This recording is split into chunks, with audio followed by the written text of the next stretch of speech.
11월 3일 월요일. 안전망 위에서. 미국 샌프란시스코의 금문교는 세계적으로 잘 알려진 관광 명소입니다. 높이 227m의 탑에서 늘어뜨린 케이블에 매달려 있는 총 길이 1280m의 이 다리는 건설 과정이 결코 쉽지 않았습니다. 빠른 물살과 거센 폭풍, 자욱한 안개로 인해 작업은 위험했고 첫 1년 동안만 23명의 인부들이 목숨을 잃었습니다.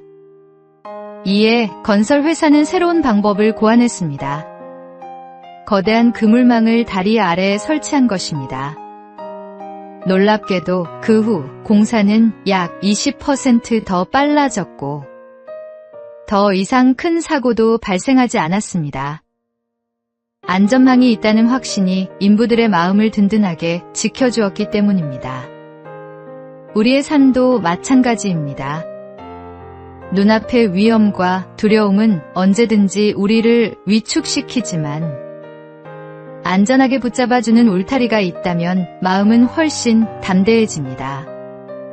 크리스천의 삶에는 바로 그 평안의 하나님이 계십니다. 우리가 실족하지 않도록, 넘어지지 않도록, 보이지 않는 그물망처럼 우리를 감싸 보호하시는 분이 오늘도 함께 하십니다.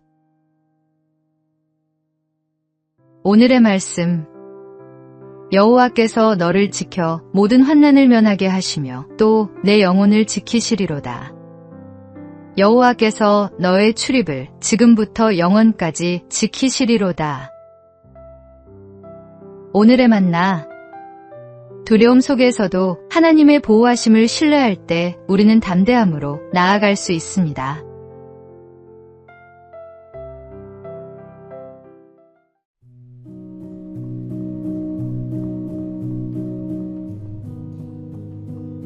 (1월 4일) 화요일. 작은 친절. 9월의 어느 날 서울 시내를 달리던 160번 버스에 한 중년 여성이 올라탔습니다. 그녀의 손에는 10,000원짜리 한 장과 잔액이 700원밖에 남지 않은 교통카드가 있었습니다. 만석인 버스 안에서 계좌이체를 받기도 어려운 상황이었습니다. 그때 강 기사님은 따뜻한 미소로 말했습니다. 이번만 어린이 요금으로 타세요. 작은 배려였지만 그 여성에게는 큰 위로가 되었습니다. 잠시 후 여성은 하차하며 기사님의 손에 작은 쪽지를 쥐어주었습니다. 종점에 도착해 펼쳐본 쪽지에는 정성스러운 손글씨와 10,000원짜리 한 장이 담겨 있었습니다.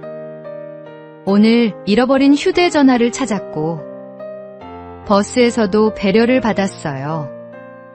2번이나 친절을 받았으니 저도 보답하고 싶습니다. 시원한 음료라도 꼭 사드세요. 감사합니다. 기사님은 이 작은 선물에 큰 힘을 얻었다고 말했습니다. 세상은 때로 팍팍하고 바쁘게 돌아가지만 이런 작은 친절과 배려가 우리를 살게 합니다. 예수님께서 보여주신 사랑처럼 작은 친절이 또 다른 친절을 낳고 그 온기가 세상을 조금씩 변화시킵니다. 오늘의 말씀.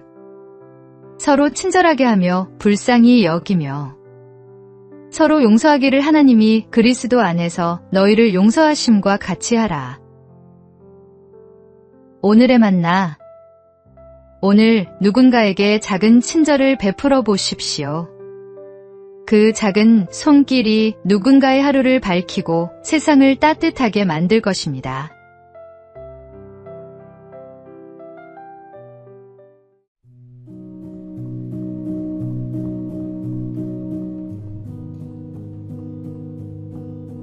(11월 5일) 수요일.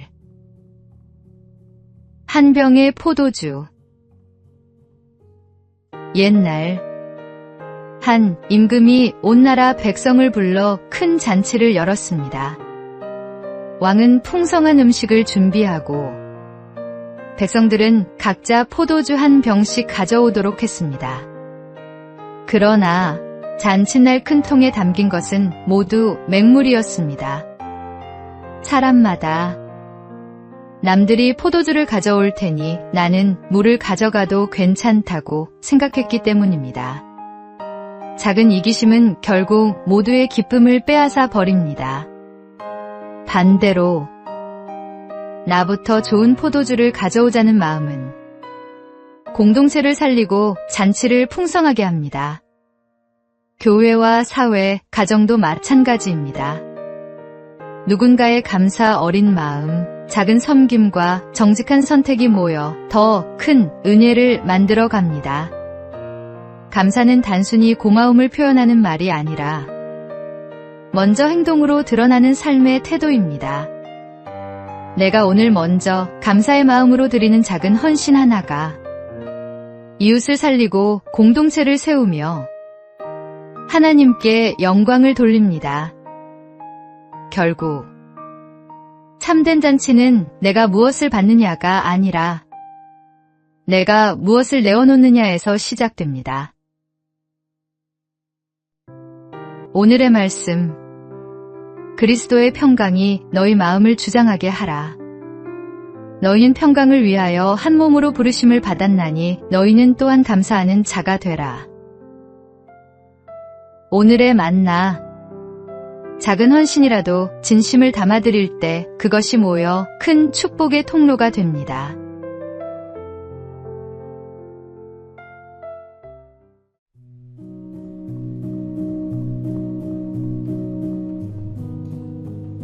(11월 6일) 목요일.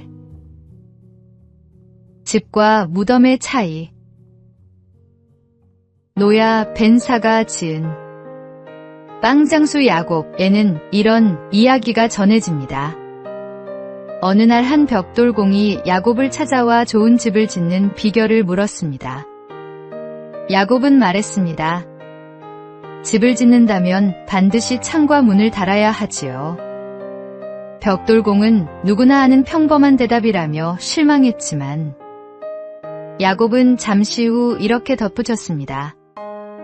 내 집이라면 내 자신 속으로 들어갈 수 있는 문이 있어야 하지 않겠습니까? 또 나를 스스로 들여다볼 수 있는 창문이 있어야 하지요. 그가 그렇지 않으면요? 라고 묻자 야곱은 낮은 음성으로 대답했습니다.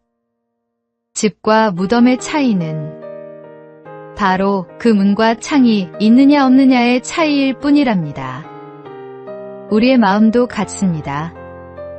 다진 마음은 결국 스스로를 가두고 메마르게 하지만 열린 마음은 새로운 빛과 순결을 받아들입니다.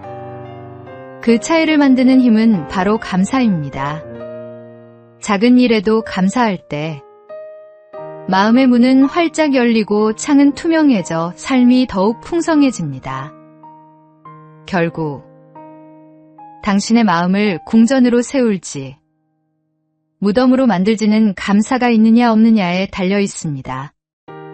그러므로 오늘도 감사의 문과 창을 달아 마음을 환히 밝혀 보십시오.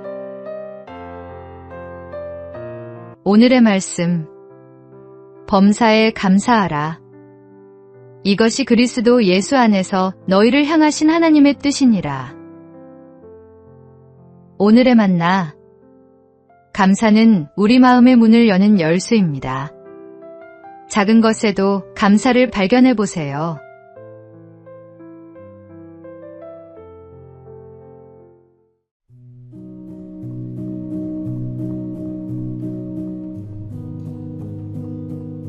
(11월 7일) 금요일. 금메달보다 아름다운 선택.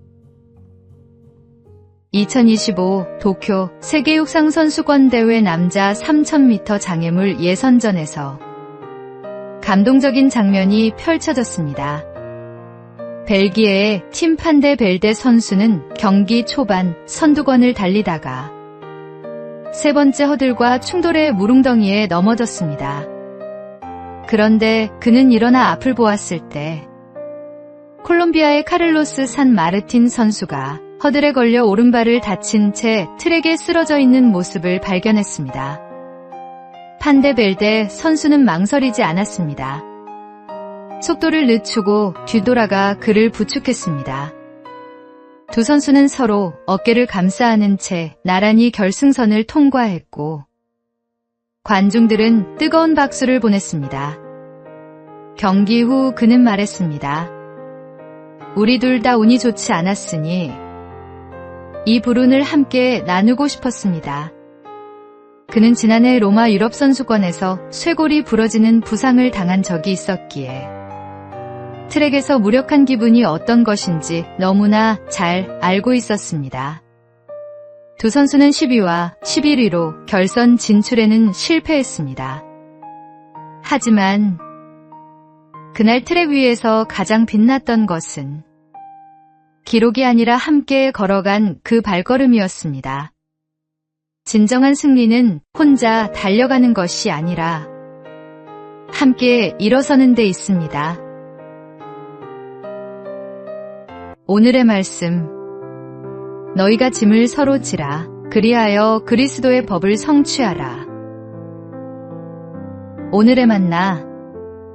오늘 누군가 힘들어하는 모습을 본다면 잠시 멈춰 서서 손을 내밀어 보십시오. 함께 가는 길이야말로 하나님께서 기뻐하시는 진정한 승리입니다.